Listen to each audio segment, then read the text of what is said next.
नमस्कार, स्वागत है आप सभी का मेरे चैनल सनशाइन ओटी में। मैं हूं doctor Sunita Subhash, paediatric occupational therapist. मैं आज आप सबको बहुत तहे दिल से थैंक यू बोलना चाहूँगी कि मेरे फर्स्ट जो वीडियो को आप लोगों ने इतना सपोर्ट, इतना लव और मुझे रेस्पेक्ट दिया। थैंक यू सो मच आप सबका। आज का हमारा टॉपिक है occupational therapy strategies for attention deficit hyper active disorder. इसमें हम लोग ये एक बहुत बड़ा टॉपिक है, बट हम आज उसका पार्ट 1 कवर करेंगे। इसमें मैं कुछ टिप्स बताऊंगी जो हम पेरेंट्स को घर में हम कर सकते हैं अपने बच्चों के लिए, ADHD बच्चों के लिए। पहला होगा कि हमें पहले रूटीन बनाना है, अपना एक ना स्ट्रक्चर्ड रूटीन बनाना है बच्चों के लिए। जैसे कि उठने का समय, ठीक है, मॉर्निंग में 7 बजे उठे, फिर 7:30 को वो नहाने गए, बादिंग टाइम, देन उसके बाद 8 o'clock ब्रेकफास्ट टाइम, 8:30 को रेडी होना है, तैयार होना है, और 9 o'clock स्कूल का बस का टाइम। ये मैंने एग्जाम्पल दिया, मतलब सबका टाइम वेरी कर सकता है, बदल सकता है, आगे पीछे हो सकता है ना, अकॉर्डिंग टू देयर स्कूल। ठीक है, तो उसके बाद बच्चा स्कूल में गया, जो भी उसका हुआ वहाँ पे पढ़ाई लिखाई एंड एवरीथिंग। उसके बाद बच्चा आया 2 o'clock घर पे, तो हम लिखेंगे 2 o'clock लंच टाइम। उसके बाद 2 to 3 लंच टाइम को हम उसको थोड़ा ब्रेक दे देंगे। फिर 3 to 4 बच्चा का नैप टाइम, आफ्टरनून का नैप टाइम, थोड़ा नैप लेगा, रिलैक्स होगा। फिर 4 to 5 उसको लाइक उसको सेल्फ जो खेलने के लिए हम दे देंगे, कुछ भी टॉयज़ है, पजल्स है, जो मीनिंगफुल अटेंशन डेवलप करने के लिए एक्टिविटीज़ है, फाइन मोटर, वो दे देंगे। या पेरेंट्स उनको कुछ फाइन मोटर टास्क घर में करवा देंगे, जो पेरेंट्स को पता है कि क्या होता है फाइन मोटर टास्क। मतलब वो बारीक सी बारीक अपने जो बारीक वाले जो एक्टिविटीज़ रहते हैं, जैसे कि हम अपने क्या बोलते हैं, स्मॉल मसल्स से यूज़ करते हैं, उसमें उनको फाइन मोटर बोलते हैं। फाइन मसल्स मतलब हैंड के मसल्स को यूज़ करते हैं, तो वो फाइन मोटर एक्टिविटीज़ दे सकते हैं। जैसे कि सिंपल घर में आप क्या करा सकते हो, चना राजमा है, ओके, एक प्लेट में ले लीजिए, जस्ट सिंपल सॉर्टिंग एक्टिविटीज़, मतलब चने को राजमा से अलग करो, तो वो एक एक्टिविटी हो गया, this is called fine motor. या बीड्स को धागे में पिरोना, मतलब धागे में डालना मोतियों को, तो वो फाइन मोटर एक्टिविटी हो गया है। तो ये सिंपल फाइन मोटर एक्टिविटी दे सकते हैं।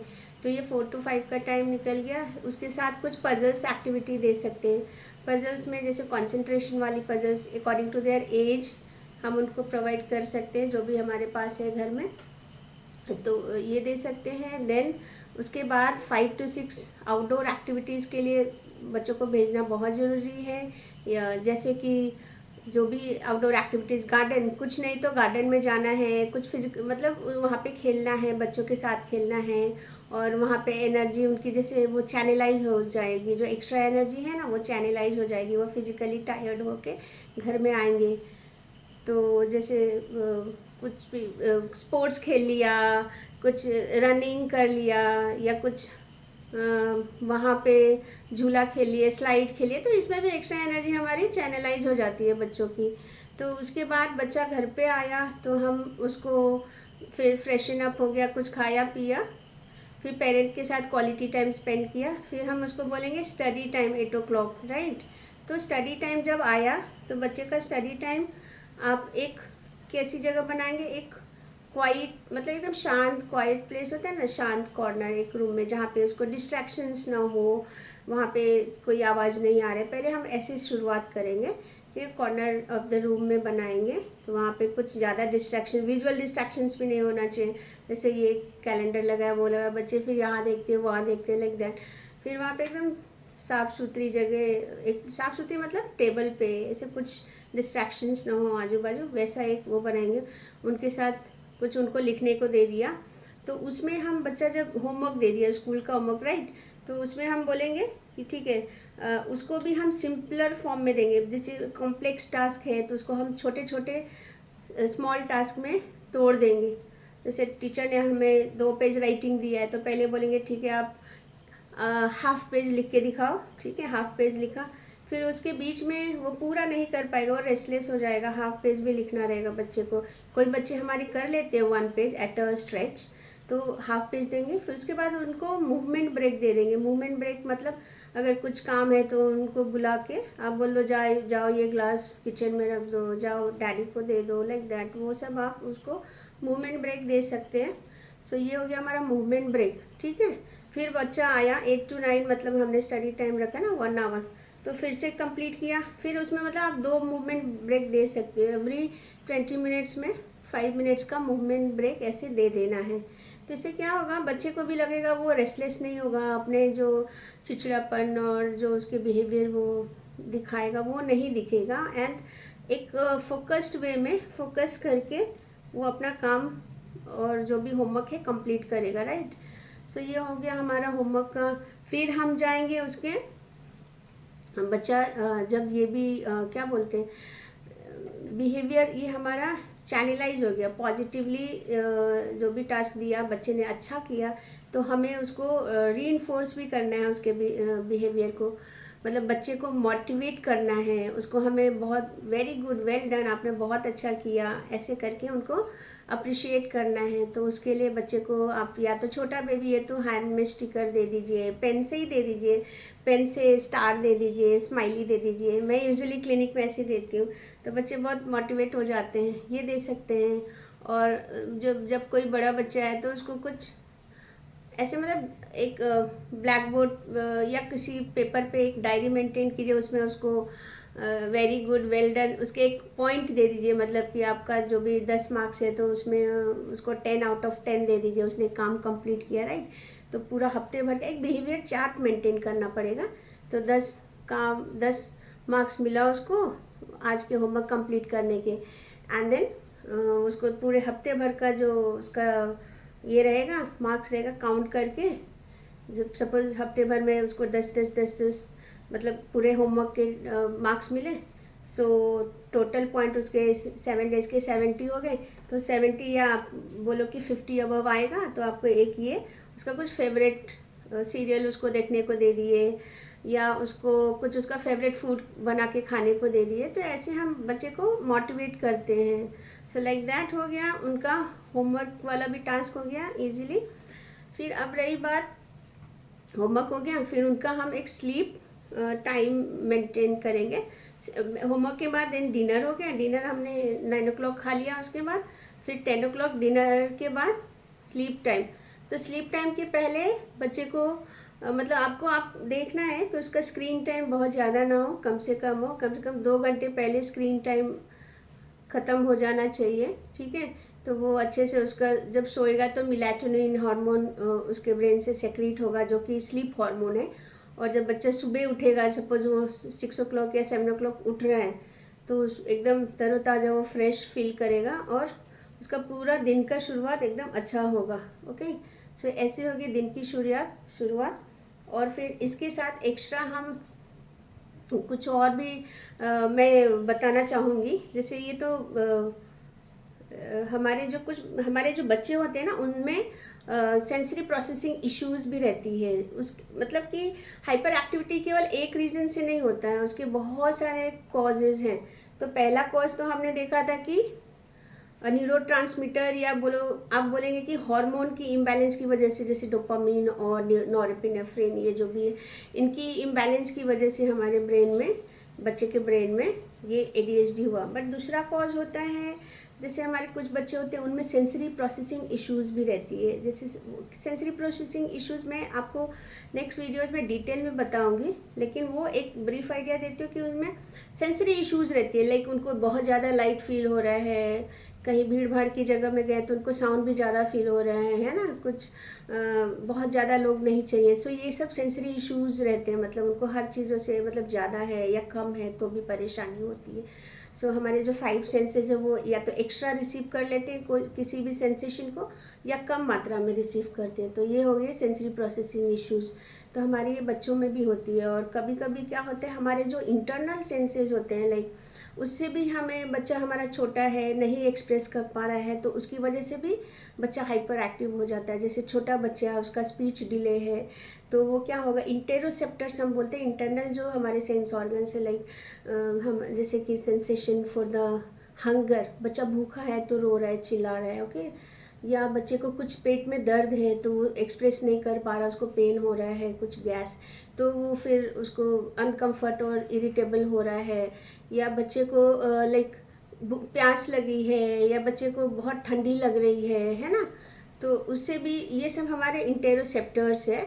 तो ये हम डिटेल में नेक्स्ट वीडियो पे या उसके आगे वाले वीडियो में बात करेंगे। ओके, सो ये तो हो गए। तो हमें इनको भी देखना है, ये हमारे जो सेंसरी प्रोसेसिंग की वजह से जब अगर हाइपर एक्टिविटी है तो बच्चे को हम सेंसरी डाइट देते हैं। जैसे हम खाना खाने के लिए मतलब फिजिकल अपना ग्रोथ के लिए फिजिकल डाइट खाना खाते हैं, वैसे सेंसरी प्रोसेसिंग जो हमारा अच्छी हो, सेंसरी इंटीग्रेशन प्रॉपर हो, जिसे हम अच्छे से रेगुलेट कर पाएँ जो भी हमारा ब्रेन रिसीव कर रहा है, जो भी इंफॉर्मेशन बाहर से या अंदर से हमारे जो इंटेरोसेप्टर रिसीव कर रहे हैं, तो उसको एक अच्छा रेस्पॉन्ड ब्रेन से मिले और हम एक अच्छे बिहेवियर में उसको कन्वर्ट करके लोगों के सामने हम अपने आप को पेश करें, तो उसके लिए वो सेंसरी इंटीग्रेशन बहुत ज़रूरी है। ओके, हमारे ब्रेन में, हमारे प्रोसेसिंग में, तो ये सेंसरी इंटीग्रेशन होनी चाहिए। इसके लिए हम सेंसरी डाइट देते हैं बच्चों को।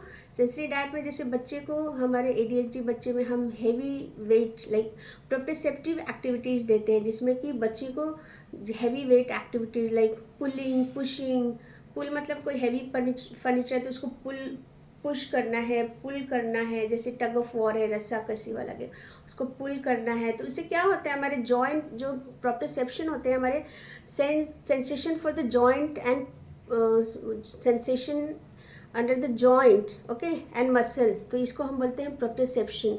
तो जब हम मूव करते हैं, हम ऐसे मूव कर रहे हैं तो ये फील हो रहा है कि ओके मेरा जॉइंट ऐसे गया तो यहाँ पे टाइट फील हो रहा है, तो ये हमारे जॉइंट के अंदर सेंसरी रिसेप्टर्स होते हैं, तो वो फील होता है। ओके, तो यहाँ से जब फील होता है तो बच्चे को हम हेवी वेट हम जब देते हैं तो वो काम डाउन होते हैं। काम डाउन क्यों होते हैं कि जब हम जॉइंट मूव कर रहे हैं ना, तो हमारे जो ब्रेन में न्यूरो ट्रांसमीटर्स होते हैं वो रिलीज होते हैं, लाइक डोपामीन और नॉरएपिनेफ्रिन, क्योंकि ऑलरेडी हमें कमी रहती है हमारे बच्चों में, तो वो रिलीज होती है, और जिससे वो क्या होता है कि उनको वो थोड़े से काम डाउन होते हैं, शांत होते हैं, ठीक है। तो शांत होते हैं और उनका बिहेवियर, उनका इमोशनल रेगुलेशन प्रॉपर होता है। सो ये हो जाता है। एंड देन सेंसरी डाइट में हम बच्चों को different kind of animal walk करा देंगे। एनिमल वॉक जैसे छोटे बच्चे हमारे रहते हैं, घोड़ा बन के चलना, या फ्रॉग वॉक, जैसे पंजों पे है ऐसे ऐसे जंप करना ऐसे, this is called frog jump. And फिर हो गया क्रैब वॉक, जैसे डिफरेंट एनिमल वॉक हो गया, बेयर वॉक हो गया। फिर व्हील बैरो हम कराते हैं, जैसे बच्चा है उसका पैर पकड़ा पेरेंट्स ने और बच्चा हाथों पे चल रहा है, so that is called wheelbarrow activities, वो करा दिया। फिर दूसरा हो गया, हम घर में कुछ क्वेश्चन है तो उस पर जंपिंग दे देंगे, चलो जंप फॉर द 30 काउंट्स, आपको काउंटिंग करना है, एक सीक्वेंस में एक उसको काउंट करके मीनिंगफुल वे में करना है। ओके, सो ये हो गया। फिर उसको बच्चे को हम हैवी बैकपैक भी दे सकते हैं, जैसे घर में स्टेयर केस है तो सीढ़ियाँ, उसमें एक बैग दे दिया जिससे उसको कंप्रेशन मिलता रहे, तो उसमें बॉटल भर दिया, 2 बड़े बॉटल, कोई भी स्टील के बॉटल, एंड उसमें हमने पानी भर के उसके बैग में डाल दिया, स्कूल बैग में। उसको बोला चलो ऊपर नीचे आप सीढ़ियों पे आप 5 times climbing up and climbing down करना है आपको। सो ये सब एक्टिविटी हम घर में करा सकते हैं। उसके अलावा ये भी दे सकते हैं घर में, लाइक डस्टिंग द टेबल। जब थोड़े बड़े बच्चे हमारे 7 to 9 ईयर्स ओल्ड हैं या उससे भी बड़े हैं, तो हम घर के हाउस कोर्स एक्टिविटी रहते हैं, जो हाउस होल्ड एक्टिविटी रहते हैं, डस्टिंग, क्लीनिंग, बर्तन को भी साफ़ करना, बड़े बच्चों को तो बोलते हैं, या मशीन में से कपड़े निकालना, उसको सुखाना, बकेट में पानी भर के गार्डन में लेके जाना, या आपके घर में जो गमले हैं वहाँ तक ले जाना, उनको गार्डनिंग मतलब जो प्लांट है उसमें पानी डालना। ये सब भी जो हमारे हैं ना, इसमें जो प्रॉक्सिमल मसल्स है, ये शोल्डर मसल्स, तो ये हमारे स्ट्रॉन्ग होते हैं। यहाँ पे हमारा प्रेशर जा रहा है, फिर यहाँ पे जा रहा है। सो ये सब जब हमें जॉइंट पे प्रेशर मिल रहा है ना, तो हमारे जो न्यूरोट्रांसमीटर रिलीज़ हो रहे हैं, सो वो उनके लिए कामिंग इफेक्ट मिलता है। फिर दूसरा हम करेंगे कि यहाँ मतलब हम बच्चे का हाथ पकड़ेंगे, can you show me your hand, just show me your hand, just so ये बच्चे का हैंड है, तो यहाँ पे ऐसे जॉइंट कंप्रेशन देंगे। मैं आपको नेक्स्ट टाइम में जॉइंट कंप्रेशन का वीडियो भी बना के दूंगी। सो ये ऐसे जॉइंट के ऊपर नीचे हम कंप्रेशन देंगे। तो ऐसे हम सारे जॉइंट, जैसे यहाँ पे जॉइंट है तो यहाँ पकड़ा एक हैंड से, एक यहाँ पकड़ा, तो एल्बो जॉइंट कंप्रेशन और शोल्डर जॉइंट कंप्रेशन। तो हम लोग स्टार्ट कहाँ से करेंगे, शोल्डर का जॉइंट कंप्रेशन, फिर एल्बो, फिर रिस्ट का जॉइंट कंप्रेशन। ठीक है, ये देना है।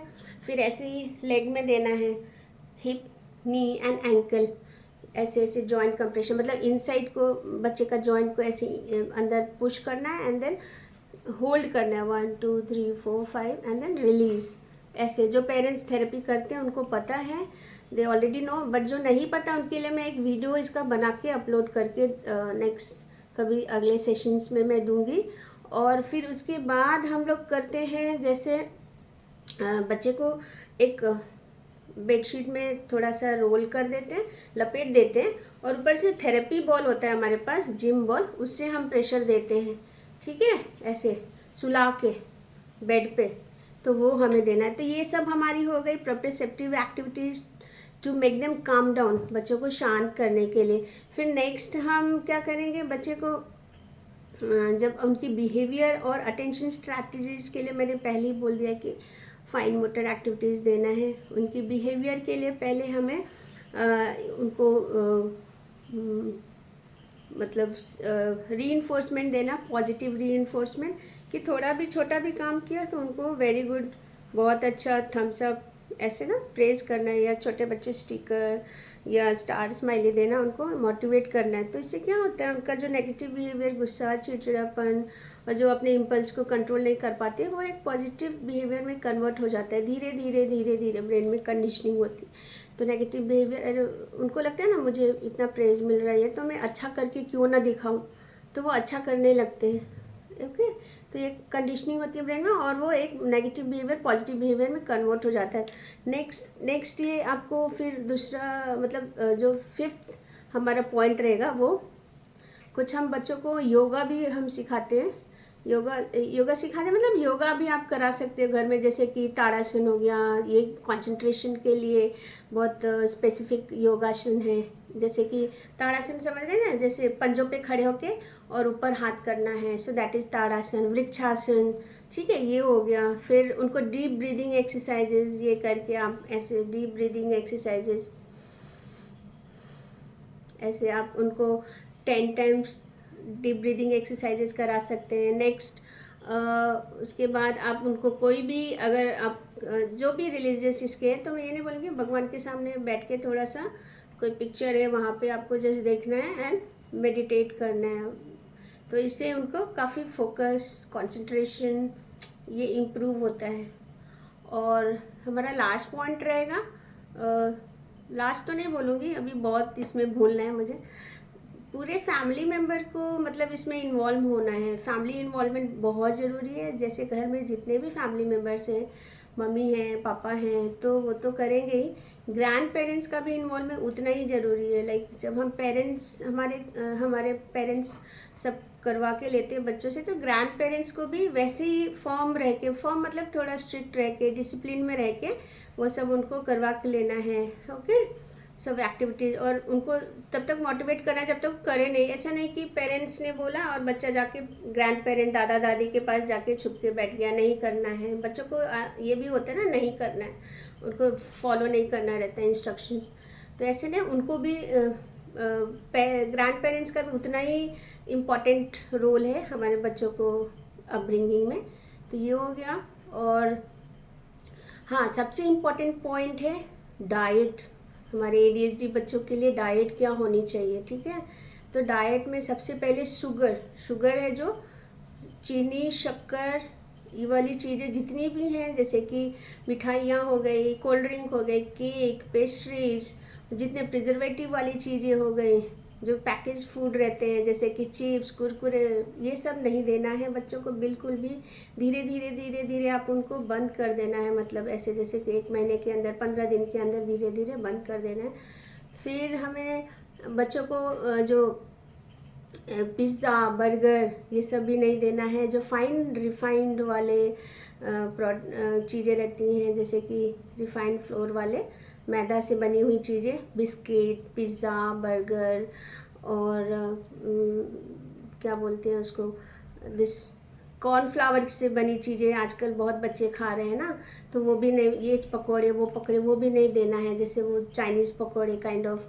और फिर पास्ता, मैगी, ये सब में प्रिजर्वेटिव रहते हैं और रिफाइंड फ्लोर रहते हैं, ये नहीं देना है बिल्कुल, क्योंकि उससे उनका गट हेल्थ, मतलब गट मतलब इंटेस्टाइन, ये जाके उनके ऑलरेडी बच्चों का हमारे गट हेल्थ पुअर रहता है और वो उनके इंटेस्टाइन में जाके वो चिपक जाते हैं। तो जब इंटेस्टाइन, उनका पेट क्लियर नहीं होता है, उनका स्टमक क्लियर नहीं होता है, तो वो इरिटेबिलिटी सुबह दिखता है और वो फिर उनका बिहेवियर पूरा नेगेटिव रहता है।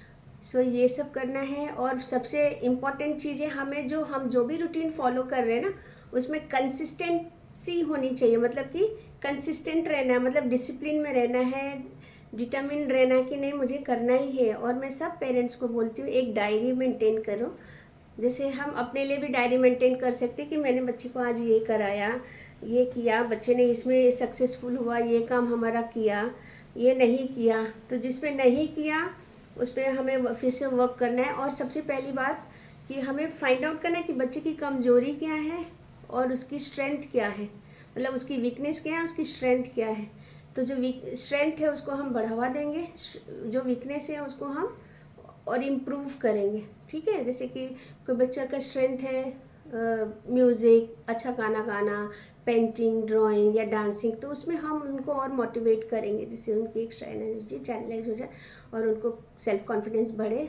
और जो वीकनेस है, जैसे सेंसरी प्रोसेसिंग इश्यूज़ है या अटेंशन की है या हाइपर एक्टिविटी है, तो उनको हमें कम करना है, मतलब समझे ना।